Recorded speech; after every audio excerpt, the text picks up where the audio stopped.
Kabanata 1411. Masayang nakipag-usap si Severin kay Sofia habang naglalakad sila sa isang masikip na lugar. Wala siyang pagbabantay noon, dahil hindi naman nila na-offend ang kahit sino sa kanilang pagdating sa lungsod. Ilang oras lamang ang nakalipas.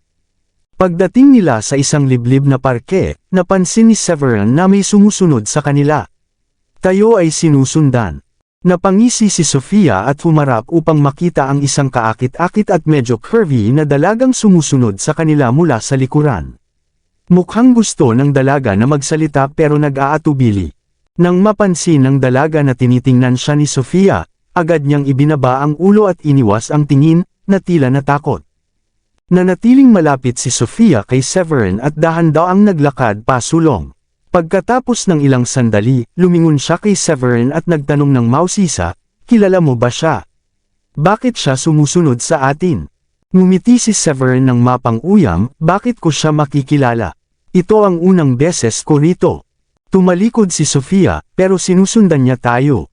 Matagal mo na ba siyang kaibigan?" Walang masabi si Severin kundi itanggi, "Siyempre hindi. Hindi ba alam ni Dayan at Sheila ang tungkol sa kaibigang ito? Paano kung itinatago mo lang siya sa kanila?" Patuloy na tinatanong ni Sofia. Maraming lalaki ang may relasyon ng lihim sa kanilang asawa dahil natatakot silang sabihin sa kanila. "Baka nanloloko ka." Naramdaman ni Severin ang panlalait. Napangiti siya ng mapait at nagsabi, "Napaka-absurdo. Ako ay isang taong tapat at may dangal. Hindi ako manloloko. Dapat kilala mo ako ng husto. Isa akong county governor at third grade na alchemist. Madali ko sanang makasama ang ibang babae nang hindi na kailangang itago sa likod ni Dayan at Sheila. Bukod dito, nagtitiwala sa akin ang dalawa at alam nilang hindi ako ganoong uri ng tao. Sinasabi ko sa kanila ang lahat." Napatawa si Sofia. Tumingin siya kay Severin, "Tingnan mo, nanginginig ka na. Nagbibiro lang ako." Pagkatapos ay lumingon siya sa babae sa likuran nila. "Nagtataka ako kung bakit sinusundan tayo ng babaeng ito ng matagal na. Bakit hindi mo siya tanungin? Nakakainis siya." Tumango si Severin, "Sige. Tatanungin ko siya," sabi niya habang lumingon at lumapit kay Betty. Ito ang unang pagkakataon ni Betty na gawin iyon, kaya medyo kinakabahan siya nang makita si Severin na lumalapit sa kanya. "May problema ba, Miss? Bakit mo kami sinusundan?" tanong ni Severin pagkalapit niya. Tumingin si Betty sa kanya nang may malambing na tingin at sinabi, "Nakalimutan mo na ba ako? Nagkaroon tayo ng hindi malilimutang gabi. Gusto kong gawin ito muli kahit isang gabi lang. Pakiusap." Walang masabi si Severin. Sigurado siyang unang beses niya sa Reputab, kaya hindi niya kilala ang babaeng ito. Bukod dito, isa itong level 6 warrior king, at wala siyang kilala na babae sa ganoong antas. "Maling pagkakakilala mo sa akin. Hindi kita kilala," sabi ni Severin bago umalis. Lumiko si Severin habang papalapit si Sofia, kaya agad na hinawakan ng babae ang kamay ni Severin at pinahawak ito sa kanyang dibdib bago pa siya makariyak. "Hey, Miss, ikaw ay..." Napansin ni Severin na inilagay niya ang kanyang kamay sa isang malambot at maselan na bagay, ngunit nang lumingon siya para tingnan kung ano iyon, tuluyan siyang nagulat sa kanyang nakita. "Hindi ka naman seryoso." Lumapit si Sofia sa kanila sa tamang oras at nagulat sa sitwasyon. Hindi ba sinabi ni Severin na hindi niya siya kilala? Bakit pinahawakan niya ang dibdib niya? "Pinagloloko mo ako," tulong sigaw ni Betty habang si Severin at Sofia ay nasa pagkagulat. "Hik-hik, manyak ka. Paano mo nagawang hawakan ang aking dibdib habang nagtatanong lang ako sa iyo ng direksyon?" Kahit na unang beses pa lang ni Betty gawin iyon, natural ang kanyang talento sa pag-arte at agad na namula ang kanyang mga mata. "Hey, huwag kang mag-akusa ng mali." Pagkaalala ni Severin, pumangit ang kanyang mukha at agad niyang naunawaan na siya ay niloko. Tinanggal niya ang kamay ni Betty at itinulak ito ilang metro pabalik gamit ang di nakikitang puwersa na lumabas sa kanyang kamay. Ginawa niya ito ng sadya. Alam mo kung anong uri ng tao siya, hindi ba? Nag-aalala si Severin na siya ay mapag-isipan ng mali, ngunit hindi niya alam na walang malay ay iniintindi niya ang nararamdaman ni Sofia. Nagulat si Sofia sandali, ngunit sa kaibuturan ng kanyang puso siya ay lihim na masaya. Dapat ay pinapahalagahan ni Severin kung paano siya nakikita ni Sofia kung siya ay nagmadaling ipaliwanag ang lahat sa kanya. Tumango siya, huwag kang mag-alala, buo ang tiwala kung hindi ka ganoong uri ng tao. Naisip ni Sofia sa sarili niya. Maaaring maganda ang babaeng ito ngunit hindi siya kasing ganda ko. Kahit ang 6 na bodyguard ni Severin ay mas maganda kaysa sa kanya at hindi ko pa isinama sina Rachel at ang iba pang babaeng hallmasters. Kung hindi pa man matukso si Severin sa alinman sa kanila, bakit siya biglang maaakit sa babaeng tulad niya? Bukod dito, kung tinatangkilik ni Severin ang sino mang kumikilos, hindi ko sana siya mamahalin sa simula pa lang. Ang masasabi ko lang ay napakahusay ng pag-arte ng babaeng ito at ang kanyang mga paratang ay labis na nakakatawa at labis na walang katotohanan. Sina Yulo na parang nagkataon na dumaan sa lugar kasama sina Ferrol at ang 4 na elders. Agad silang lumipad pagkarinig sa sigaw ng tulong. May problema ba? Nagulat si Ferrol. Betty, ikaw ba iyon? Ano ang nangyari? Agad namang nagsalita si Betty nang nagrereklamo. Ferrol, hinawakan ng lalaking ito ang aking dibdib. Pupunta ako sa parke na ito dahil mukhang maganda ang lugar para maglakad, ngunit pagkatapos, siya ay lumapit at humingi ng aking numero. Nang tumanggi ako, agad niya akong hinawakan sa dibdib. Look in the mirror, lady. Bakit niya gustong molestyahin ang isang tulad mo? Hindi na kinaya ni Sofia at lumapit siya para sabihan siya bilang pagtatanggol kay Severin. Sinama mo pa ang batang babae na ito. Pero sa halip na umamin sa pagkakamali, pinagtanggol mo pa siya. Salot ka, hamakin sana kayo. Si Ferrol ay lumapit at tumingin kay Severin at Sofia habang umiigting ang tingin niya. Gayunpaman, hindi maikakaila na nabighani siya sa ganda ni Sofia. Napakaganda niya at talagang nawala sa tingin niya si Betty na akala niya noon ay napakaganda rin. Hinukay mo ang sarili mong hukay dahil inapi mo ang batang babae na ito. Walang hiya ka, tunay na nakakahiya. Iyan ay hindi tamang paraan ng pagpapahayag ng paghanga sa isang babae. Ikaw ay isang manyak dahil hinimas mo ang kanyang dibdib, dahil lang sa hindi ka binigyan ng numero. Nakakadiri. Ang taong ganoon ay karapat-dapat na mamatay. Si Yulon at ang mga elder agad na naglabas ng paghatol kay Severin. Nakangiti si Severin ngunit may pagkabahala. Ano, kasabwat kayong lahat kung gayon. Kung gusto ninyong saktan ako, lumabas na lang kayo at sabihin ninyo. Bakit pa kailangan pang gumawa ng mga katawa-tawa at pekeng dahilan? Nakakatawa na sinusubukan ninyo na lumikha ng lehitimong dahilan para pumatay sa akin. Bitag pala iyan. Si Sofia ay biglang nakaalala at hindi napigilan ang pagngiti. Kumpara sa pagsisiyasat muna sa magkabilang panig, agad ninyong pinaniwalaan ang kanyang panig, kaysa sa amin na naperwisyo. Kitang-kita kung magkakasabwatan kayo. Hindi maganda ang pagiging mapagkunwari niya, at huwag kayong malinlang sa anyo niya. Si Yulon ay agad na sinabi kay Sofia. Tama yan, nakikita mo pa rin ba ang nobyo mo bilang mabuting tao matapos niyang halatang hinimas ang dibdib ng ibang babae? Dagdag pa ni Ferrol, kung ako ikaw agad na break up mo siya. Nagulat si Sofia, hindi niya inaasahan na may isip siyang nobya ni Severin. Mas lalo siyang nahihiya ngayon, ngunit hindi siya nagmadali na magpaliwanag dahil nagustuhan niya na isipin ng iba na siya ang nobya ni Severin. Tiningnan ni Severin ang 5 lalaki na nakatayo at napanganga.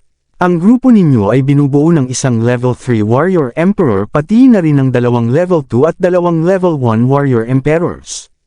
Anong secluded family kayo? Nagmo-mobilize ba kayo ng pinakamalalakas ninyong tauhan para rito? Huminto sandali si Severin at nagtanong. Sa totoo lang, curious ako kung bakit ninyo ako tina-target. Ito ang unang beses kong pumunta rito kaya wala akong maalala na nagawang kabastusan sa inyo. Tama ka, si Yulon ay agad na sumagot na may kapaitan. Ikaw ay hindi nagkasala, pero naglalakad lang kami at narinig namin ang sigaw ng tulong ng isang babae. Isipin ninyo ang pagkagulat ko nang malaman kong ang babaeng inaapi ay pamangkin ko. Hindi mahalaga ang sinasabi mo. Mamamatay ka ngayon at hahanapin ko ang hustisya para sa kanya. Napangiti si Ferrol ngunit napaisip at lumapit kay Yulon. Ginuumukhang kaya niyang tingnan ang antas ng ibang tao. Sigurado akong may secret technique siya na ganyan. Maaari may iba pa kaming makitang kawili-wili sa kanya. Pagkatapos niyang sabihin iyon, napaisip siya. Nagtataka ako din bakit tila hindi takot ang lalaki kahit nakita na ang likas na lakas ninyo. Baka mali ang paghuhusga natin. Mataas ba talaga ang antas niya kaysa inakala natin? Natawa si Yulon ng bahagya. Bakit mo sasabihin yun ngayon? Paano natin malalaman kung nagkukunwari lang siya ng kalmado? Hindi tayo dapat malinlang. Tumingin si Yulon kay Betty at nagtanong. Hahayaan mo na lang ba na kutsain ang nobyo mo? Huwag kalimutang bilasin Ginoo, mabilis ang paalala ng Great Elder. May ilang mga dumadaan na nakamasid na mula sa malayo at natatakot ako baka makahikayat ito ng pansin ng ibang secluded families. Oo, si Yulon ay tumanggo. Agad na bumalat ng spiritual energy ang kanyang nakakuyom na kamao. Ayaw kong makinig sa mga paliwanag nyo. Mamamatay na kayo ngayon. Pagkatapos magsalita, agad na nag-iwan si Yulon ng after image at sumugod kay Severin. Hehe, akala mo kaya mong patayin ako? Si Severin ay ngumiti ng may pang-aasar. Bagamat hindi niya alam bakit gusto siyang atakihin ni Yulon, hindi niya balak magpahuli matapos umatake si Yulon ng walang babala.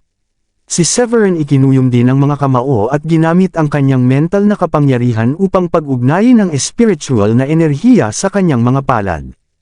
Bang! Sa susunod na sandali, nagbanggaan ang kanilang mga kamao at si Yulon ay natapon sa hangin.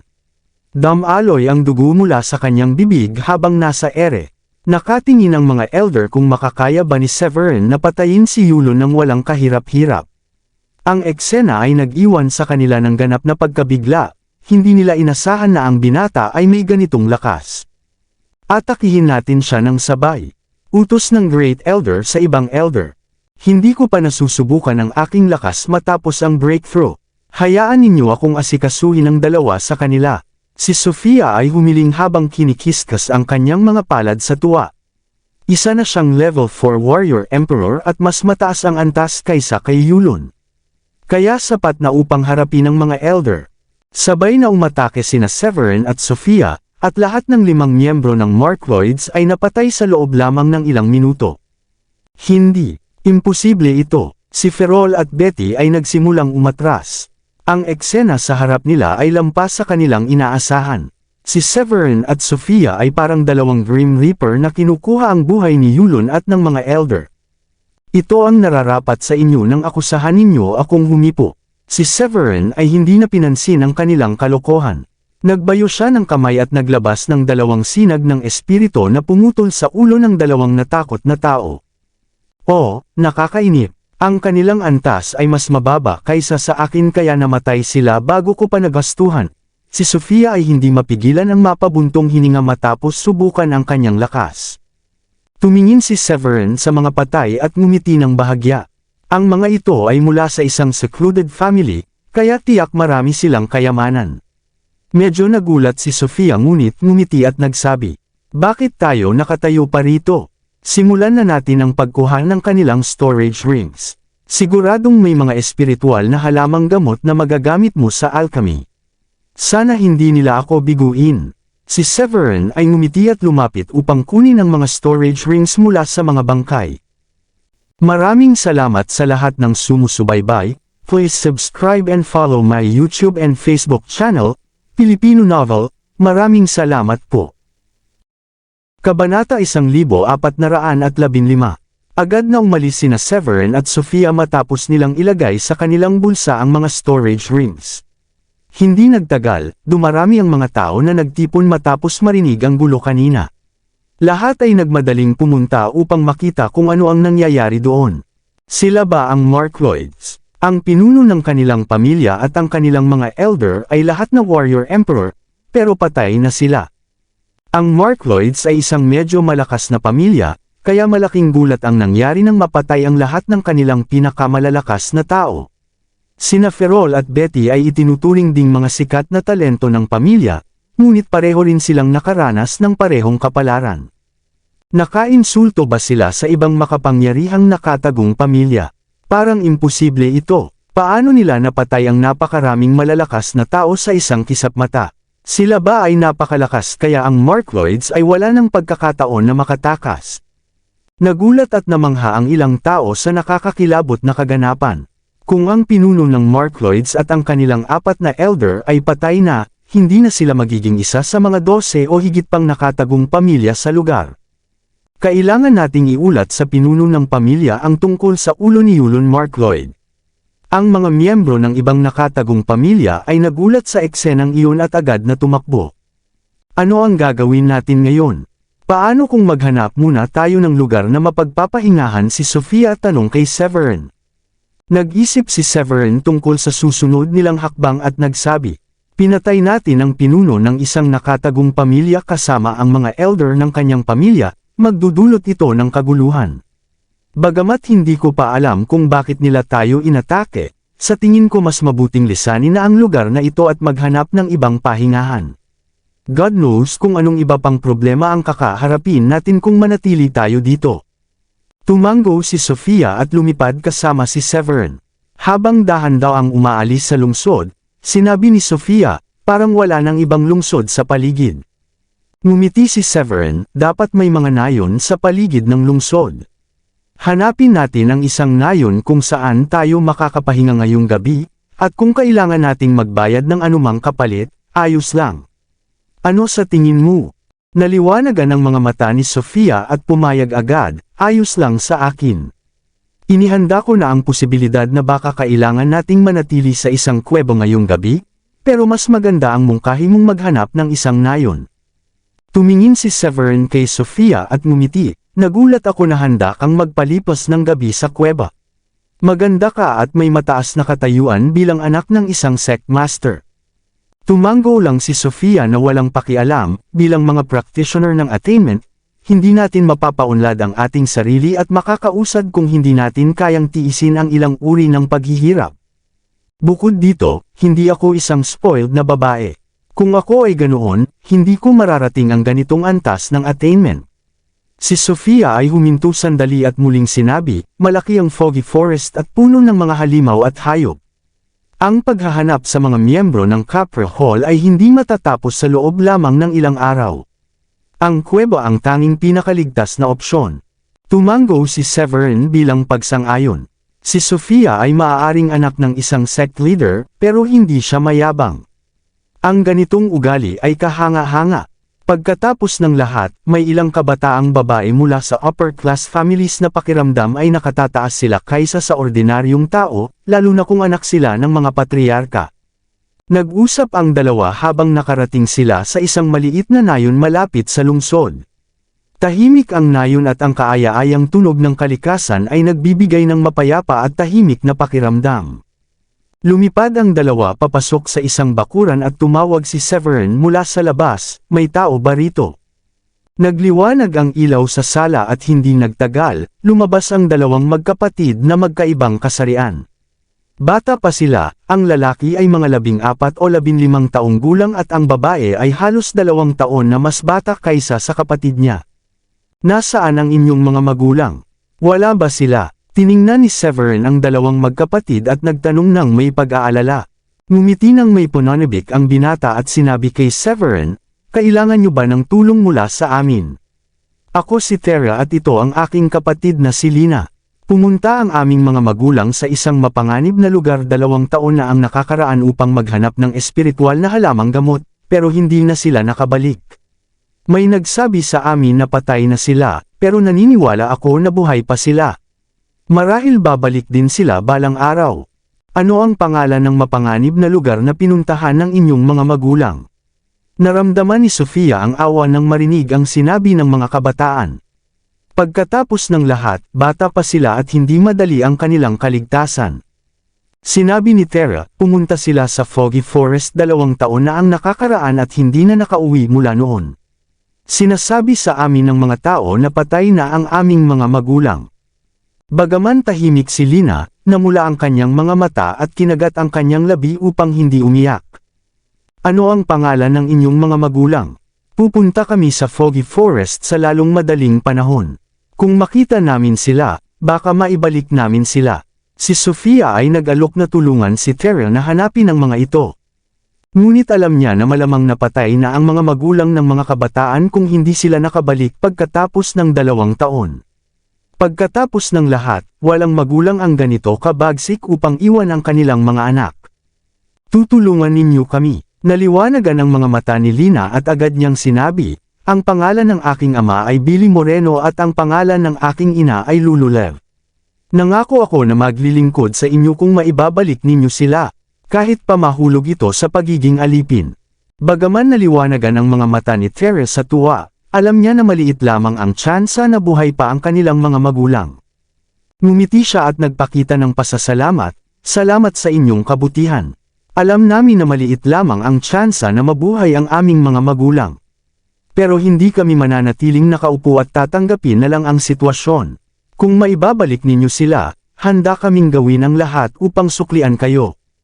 Ngumiti si Severin at sinabi, "Malaki ang foggy forest at makakapal ang fog saan man.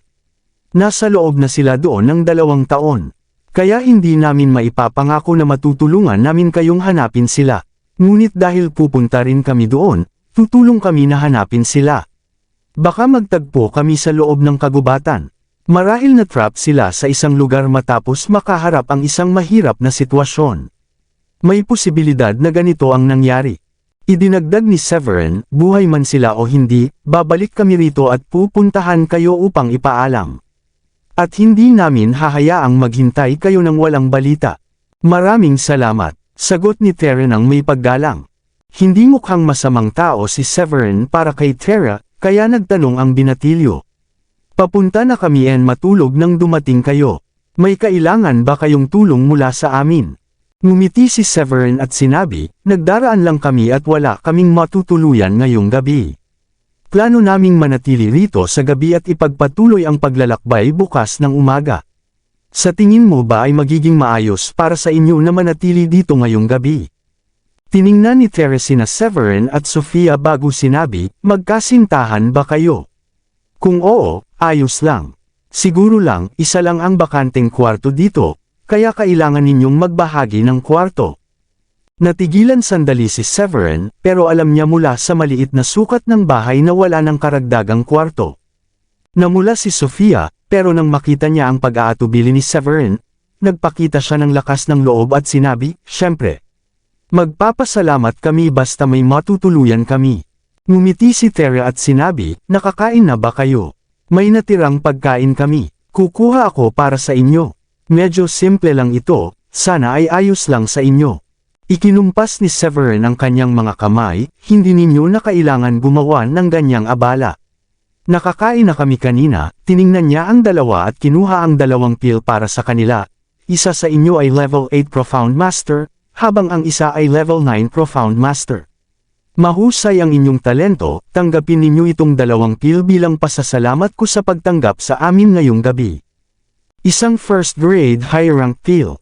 Kuminang ang mga mata ni Lina at muntik ng maluhanang makita ito. Determinado rin si Tera, ang makagawa ng breakthrough sa level 1 Warrior King ay napakahirap, lalo na sa malaking pagitan ng Profound Master at Warrior King.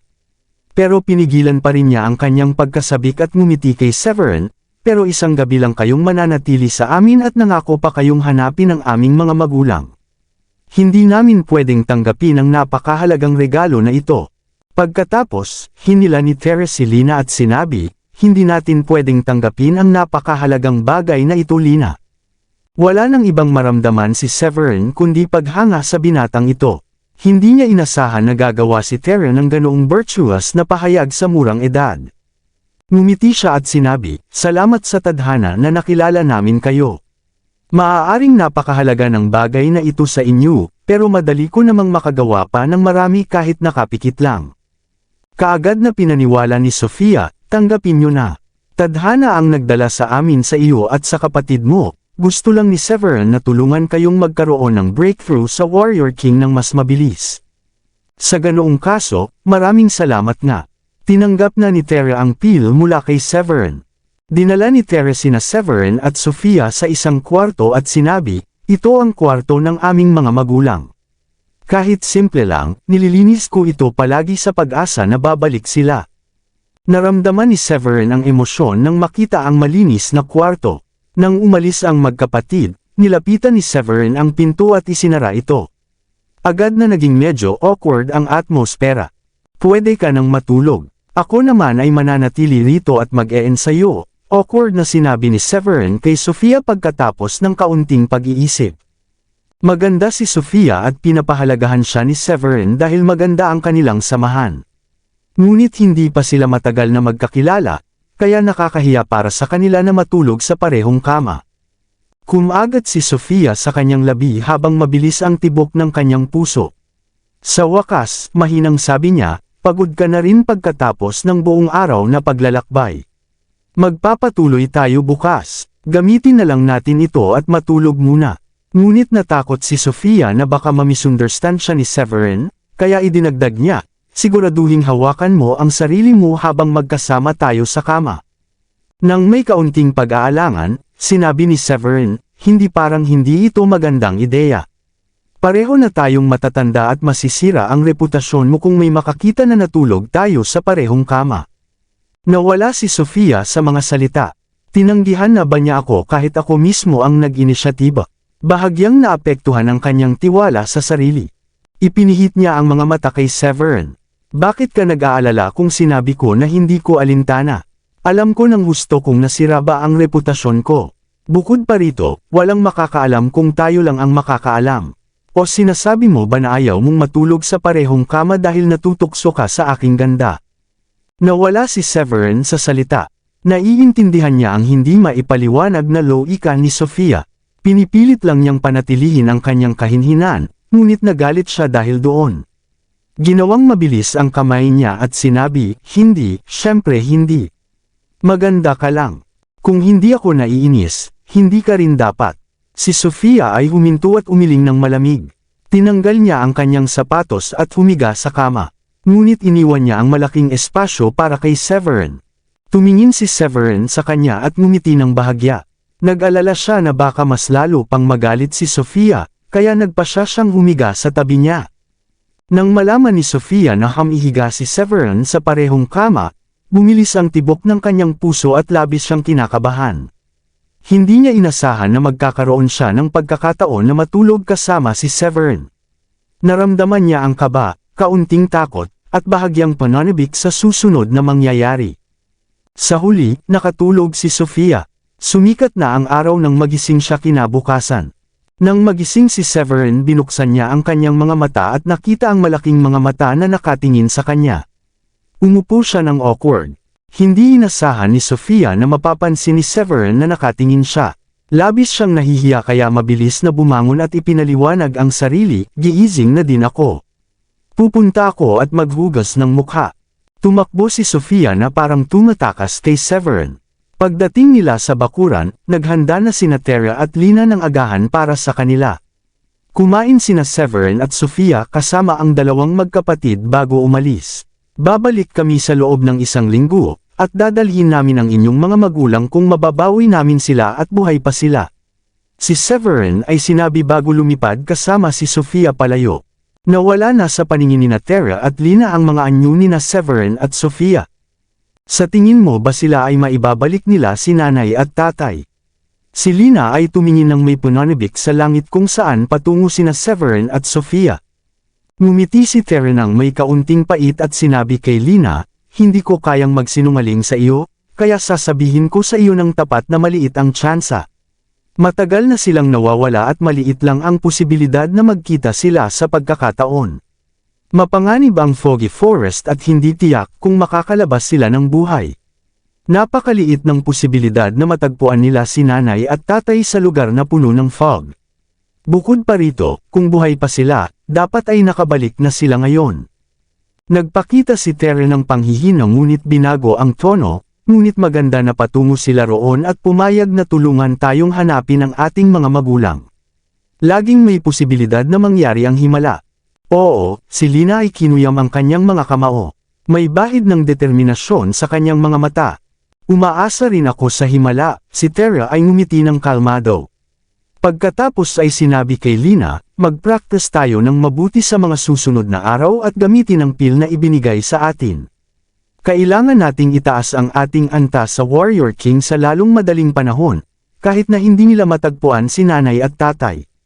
Sa kabilang banda, dahil wala namang tao sa paligid, maaari na nating gamitin ang flying sword. Si Severin ay nagsabi matapos lumipad ng ilang sandali kasama si Sofia.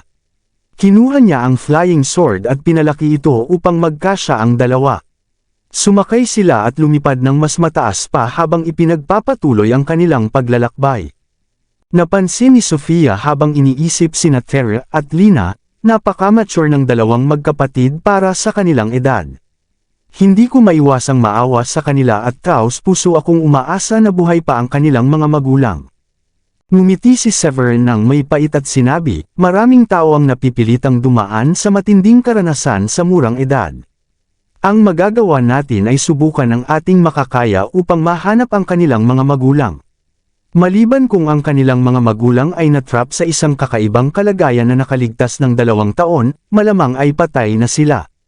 Subukan na lang natin ang swerte, si Sofia ay ngumiti. Mabilis na lumipas ang oras at nakarating sila sa gilid ng kagubatan bandang hapon.